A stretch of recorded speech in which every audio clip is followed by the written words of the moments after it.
เหี้ยก็คือมันเห็นทำไมเห็นแจงแล้วถ่ายเปิดพี่รถนี่ตอนนี้พี่เข้าเอานาโปรแกรมนี่ก่อนวะเข้าโปรแกรมไปก่อน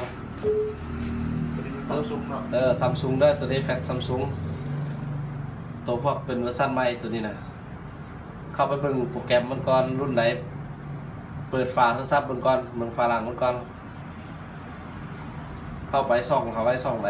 โปรแกรมมันเปิดเงินซัมซุงเบิ่งดูรุ่นไหนอ่ะกล้องต้องกินนั่น318ยังเฮ็ดเซ็ตเซตบอกตัวนี้บอกเลยเขาเข้าไปเบิ่งนี่ลองมันอยู่นี่เขาก็เข้ามาเลือกห้องระมิดเลือกนี้ก่อนหรือว่าเข้าหน่วยก่อนเสียบสายก่อนเอาเข้าหมดก่อนกดเสียบลบกดพร้อมกันค้างไว้กดเสียบขึ้นเสียบหน่วยเข้าไปเสียบหน่วยเข้าไปก่อนนี่เข้าโหมดก่อนแล้วเสียบหน่วยเพิ่มมันโซ่นี่ถือว่าเชื่อมกับคอมแล้วนี่เข้าไปเลือกห้องระมิดก่อนเลือกห้องบูตเดอร์ก่อนเดี๋ยวเราไปเลือกช่องที่สมมติว่าเอาไว้ซัมซุงเนาะเราเลือกซัมซุง318นะเบิ่งคักๆ318อันนี้2รุ่นมี headset เอาตัวของเฮา headset บอกตัวนี้อัน313ได้ headset มันเบิ่งรุ่นมันพร้อมได้318เข้าไปห้องสวิตช์เฮาไม่หยัง BL เขาเอา BL บ่ปึ๊บห้องที่2 AP ก็เอา AP ตัวนี้มานี่ปึ๊บตัวนี้เอาโดนแน่จังหน่อยความขึ้นตัวนี้มันเนาะมันขึ้นแถวก่อนเราจะเลือกตัวต่อไป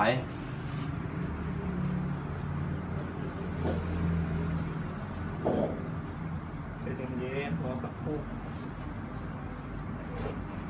นี่แล้วเลือกห้องต่อไปนี่ CP เดี๋ยวก็เลือกเอา CP นี้ห้องที่ C ห้องรุ่มบ่เลือกได้ห้องรุ่มเด้อของ CSC ตัวนี้เป็นห้องตัวนี้มันภาษาตัวนี้นะปึ๊บคัดซ้อเครื่องตัวไหนมีภาษาไทยครับก็แฟตในห้องนี้ก็มีแล้วภาษาไทยครับ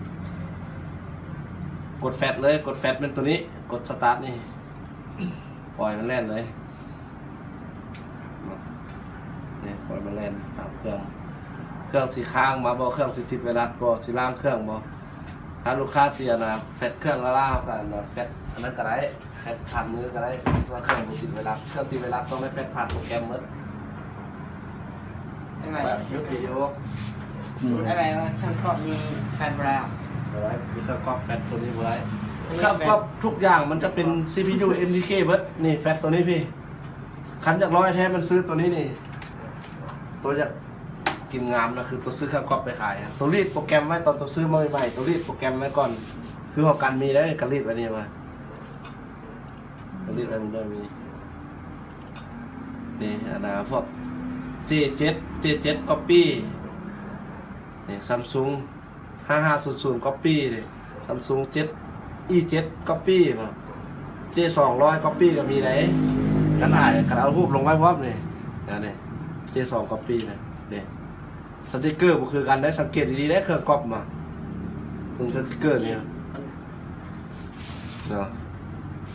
กันเครื่องมาเครื่อง Copy มาก็กินเลยนี่แฟตตัวไหนแฟตโปรแกรมนี้มัดเลยมั้ง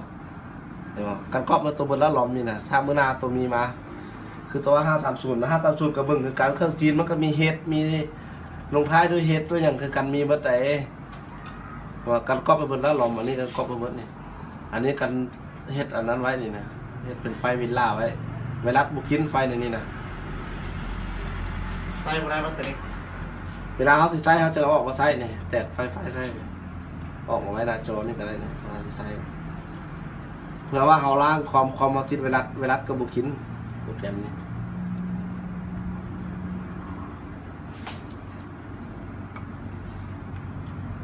เครื่องกรอบแฟนบ่ได้ของผมได้คือว่าไม่ใส่ตัวนี้ไม่ใส่อย่างเลย